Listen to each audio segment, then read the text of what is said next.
There's no hiding it anymore. Today's feminists finally admit abortion is nothing more than an easy form of birth control.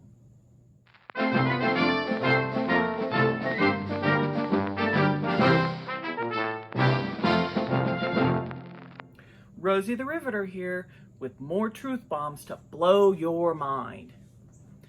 Following the recent SCOTUS overturning of Roe v. Wade, feminists have ripped off their masks and exposed what they are really fighting for.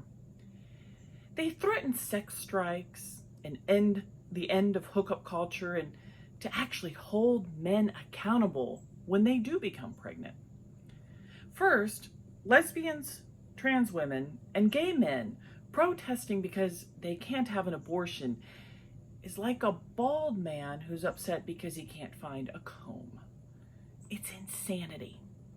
Also, people like Rosie O'Donnell, a gay woman, stating she will withhold sex until abortion on demand is law again, is not as intimidating as she thinks it is. Feminists are living a self-fulfilling prophecy. Let me tell you, ladies, you have convinced yourself that all men want is sex and complain about it, while you're broadcasting from the highest mountains that a quick roll in the hay is all that you need from them. You demonize and degrade men, telling them to stay away from you, and then you moan and complain when you can't find a decent one and none really want to be around you. You've convinced yourself that there's no good men out there before you start even looking, and then get upset when you can't find one. Whatever vibes you send out is what you're going to attract. Stop thinking that men are scum, and you might stop attracting scummy men. Or, if nothing else, if women would raise their standards and insist on being respected, then men would actually step up their game. Stop telling men you can open your own doors and pull out your own chair, that you're perfectly fine with hookup culture, and you'd be amazed at how men will change their attitudes and behavior. They know you can do things for yourself, but allowing him to do it for you lets him know you expect to be treated with dignity and not like a piece of meat. Young men used to be taught to appreciate women. Those raised by conservative parents still are.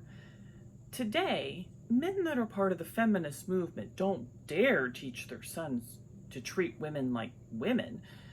To be fair, most can't even define what a woman is anyway, so there's that.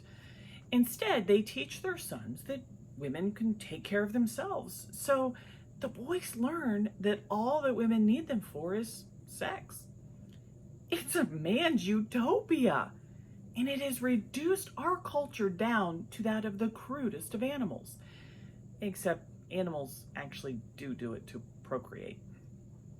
Which takes me back to abortion. When Roe versus Wade was first ruled on in the Supreme Court in 1973, pro-lifers didn't like it, but it just allowed abortions up to 15 weeks. The left immediately began pushing the envelope, extending the window of abortion later and later in the pregnancy, with California and New York both now looking to allow a baby to be killed up to the time of birth. This is not safe, legal, and rare. Abortion is simply modern-day birth control. However, real birth control is a ring and a commitment. The need for abortions would plummet if women would wait until they got married to jump into bed with a man. Arguments such as, my boyfriend and I broke up, and I'm not ready to raise a baby on my own, and I'm not financially able, are all eliminated when you're already in a committed relationship. You're seeking love in a one-night stand, but that's not love, and it's not even prostitution because you're not even getting paid for it. But you are selling your body for a few fleeting moments of fulfillment, and in the end, it'll leave you just as empty as before. You want respect, but without any responsibility.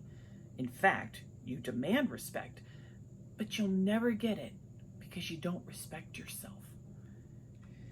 I know today's feminists view my generation as the naive and nice Sandra D while preferring the wild and naughty one, then wonder why men see them as sex objects.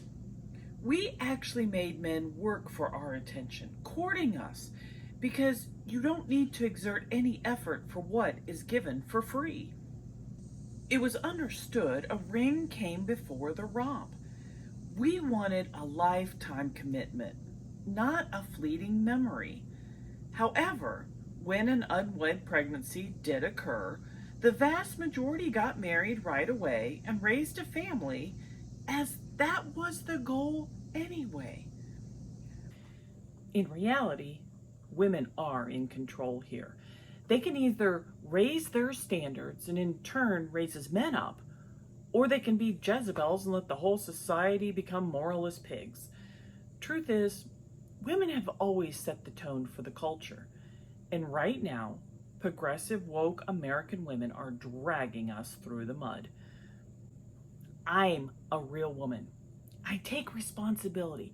I take care of my family, and I realize my husband and I are better off when we work together instead of against each other. Progressive feminism convinces women that they are only at their best when they are acting like men. Likewise, we are now being told that the best women in the country are trans women, or in reality, biological men.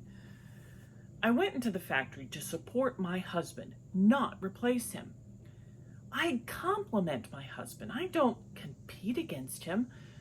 The machine only works when the cogs are working in concert with each other, not fighting one another at every turn.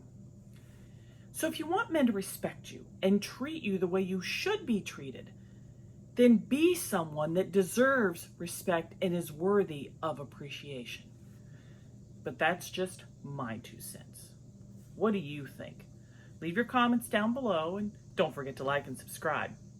You can find all my videos along with more truths and facts in my liberating letters on thefactspaper.com, as well as hundreds of links to articles combating fake news and propaganda.